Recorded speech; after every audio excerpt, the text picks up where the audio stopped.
কবিতাৰ ছন্দ গানৰ সুৰ যিদিনা তুমি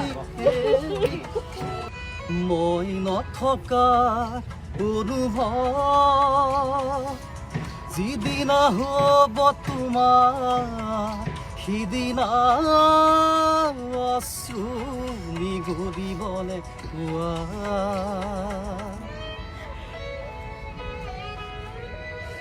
মোৰ কবিতাৰ ছন্দ গানৰ সুৰ যিদিনা তুমি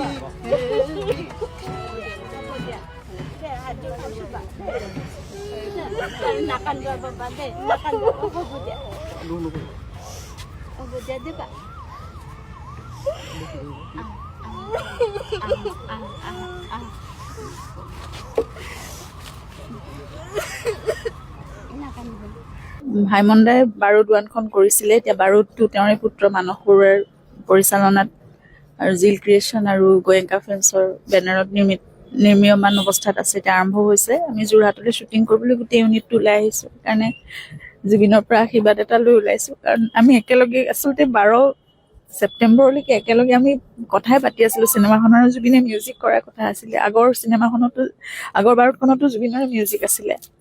পুজু আহা গানটো প্লেন কৰিছিলে 12 তাৰিখে।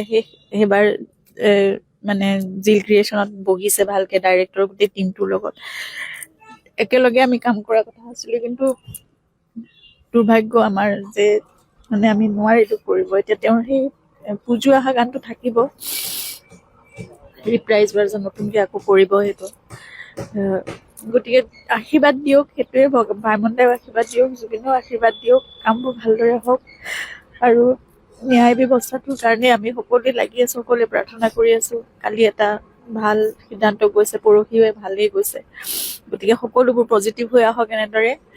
আৰু মানে সত্য আৰু শুদ্ধটো প্ৰতিষ্ঠা হওক, ন্যায় প্ৰতিষ্ঠা হওক, জুবিনে ন্যায় পাওক। ইমান পবিত্ৰ এক আত্মাই যদি ন্যায় নাপায়, ইমান অন্যায় হ'ল তেওঁৰ লগত। গতিকে এতিয়া যদি ন্যায় নাপায় তেতিয়াহ'লে আৰু ন্যায় শব্দটো মানে আমাৰ মানে মনত একেবাৰে নাথাকিবই আৰু পৃথিৱীত সেইটো আমাৰ কাৰণে একেবাৰে নোহোৱা হৈ যাব। গতিকে সেইখিনি জুবিনে ন্যায় লাভ কৰক আৰু অমৰ হৈ থাকক সকলোৰে প্ৰাণত।